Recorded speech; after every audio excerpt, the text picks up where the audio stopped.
Assalamualaikum warahmatullahi wabarakatuh. Kembali lagi di Jalan Hijrah Channel, guys. Pada kesempatan kali ini kita akan membahas sholat yang dibenci Allah dan Rasulullah SAW. Bismillahirrahmanirrahim. Alhamdulillahirrahmanirrahim. Wassalatu wassalamu ala asyrofil anbiya'i wal mursalin wa ala alihi wa sahbihi ajma'in. Amma ba'du.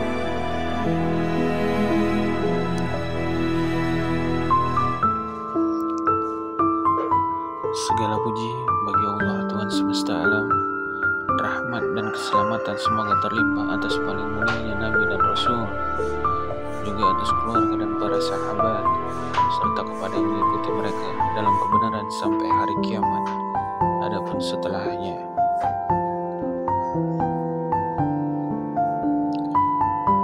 pertama-tama marilah kita panjatkan puji syukur kehadiran Allah Subhanahu wa Ta'ala yang telah melimpahkan rahmatnya kepada kita semua. Kita bersyukur dapat beraktivitas setiap harinya dengan nikmat kesehatan yang masih diberikan oleh Allah Subhanahu wa Ta'ala.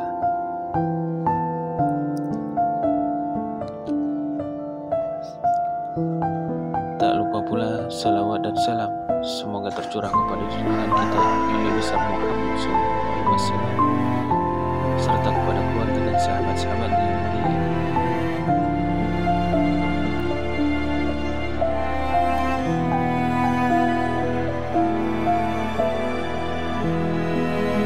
Hati-hati dalam mengerjakan sholat.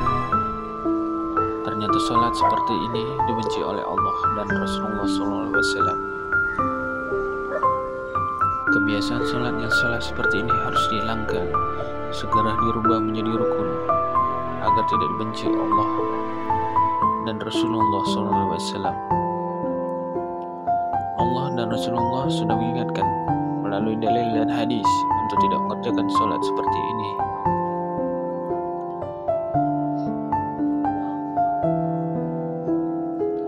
Dalam 5 rukun Islam, sholat adalah rukun pertama yang wajib dikerjakan meskipun berada pada kondisi yang tidak memungkinkan. Sholat adalah hal yang wajib dikerjakan meskipun tidak bisa berdiri, maka dibolehkan untuk duduk, berbaring, bahkan bisa dikerjakan dengan hati. Karena itu sangatlah tak logis apabila seseorang mengaku beriman pada Allah namun meninggalkan ibadah yang berfungsi sebagai tiang agama. Sekalipun sholat merupakan tiang agama, ternyata ada beberapa jenis sholat yang sangat dibenci oleh Allah Subhanahu wa Ta'ala. Dalam ajaran Islam, sholat bukan lagi ibadah yang perlu dipertanyakan tentang status hukumnya. Di berbagai dalil Al-Quran maupun hadis, Allah Subhanahu wa Ta'ala serta Rasulullah SAW telah menetapkan dengan jelas. Sudah ditetapkan tentang sholat yang wajib dan sunnah, namun meski demikian masih banyak yang menyepelekan sholat. Rasulullah SAW bersabda, inti dari segala perkara adalah agama Islam dan tiang penopangnya adalah sholat.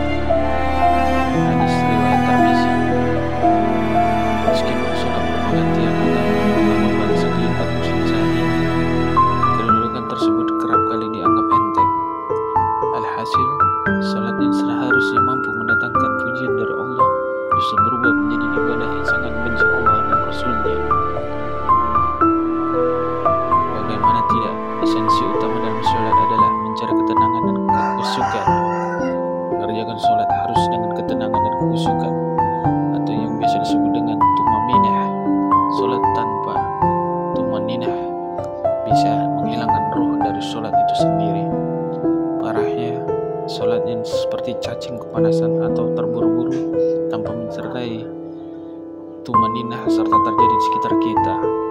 Ada hadis yang perlu diketahui di mana Rasulullah pernah mengibaratkan orang yang sholat tanpa tumaninah sama dengan kejahatan seperti seorang pencuri.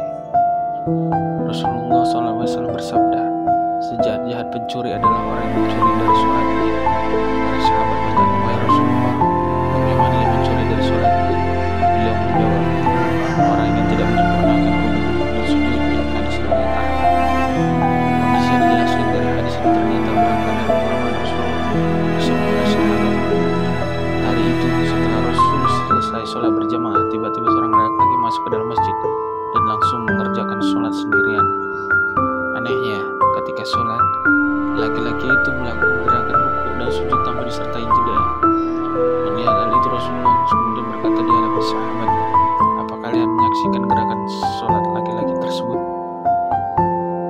Barang siapa yang semasa hidup melakukan sholat seperti itu, maka dia meninggal tidak dalam keadaan Islam. Tak berhenti sampai di situ.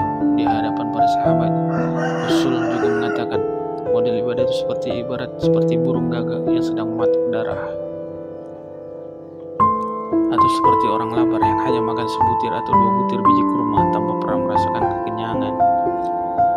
Dalam buku Agar Sholat Memakin Khusyuk karya Syekh Muhammad Shalih Al-Munazi dijelaskan, salah satu dosa orang yang mengerjakan sholat adalah tidak memperhatikan rukun sholat, yaitu tumanina.